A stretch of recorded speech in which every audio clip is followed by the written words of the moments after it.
5 seconds. Start.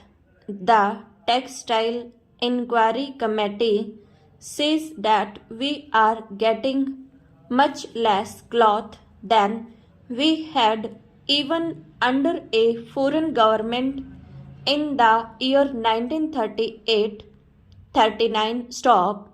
Only one conclusion can be drawn from this statement of the Textile Inquiry Committee in its report. Stop.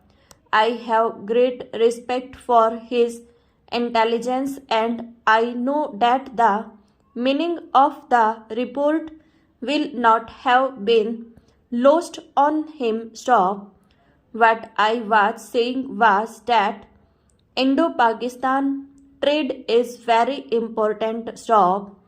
In the entire scheme of our import-export trade that does not feature much. Stop. The market that we lose there is being taken by the foreigners, especially the USA and UK, and the market Pakistan loses in our country is being taken up to a great extent by these two countries. And if you see the line of trade, the fall in the Indo-Pakistan trade has given rise to our trade with one or other of the foreign countries with regard to certain commodities. Stop. Our import and export policy does not take initiative to see as to how the trade could be developed with Pakistan. Stop. I am aware of the political difficulties that are in the way of the ministry. Stop.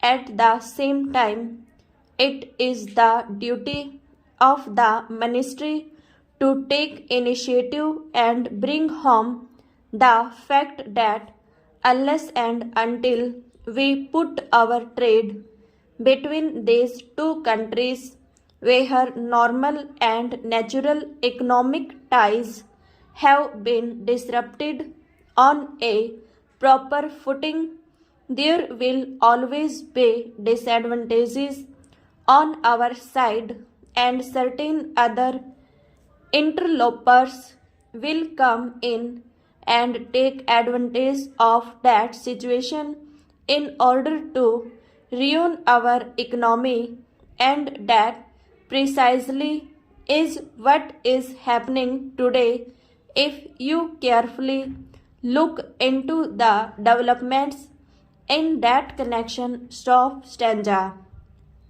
There is yet another problem to our relations with UK that calls for a separate treatment. Stop.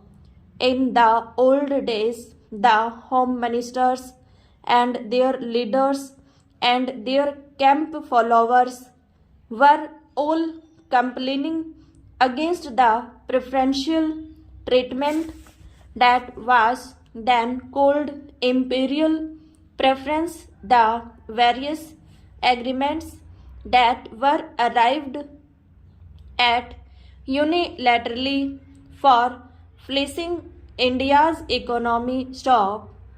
Times have changed and no longer are we supposed to be in the British Empire. We are a Commonwealth country and a republic. Stop. But what about those preferences? Stop.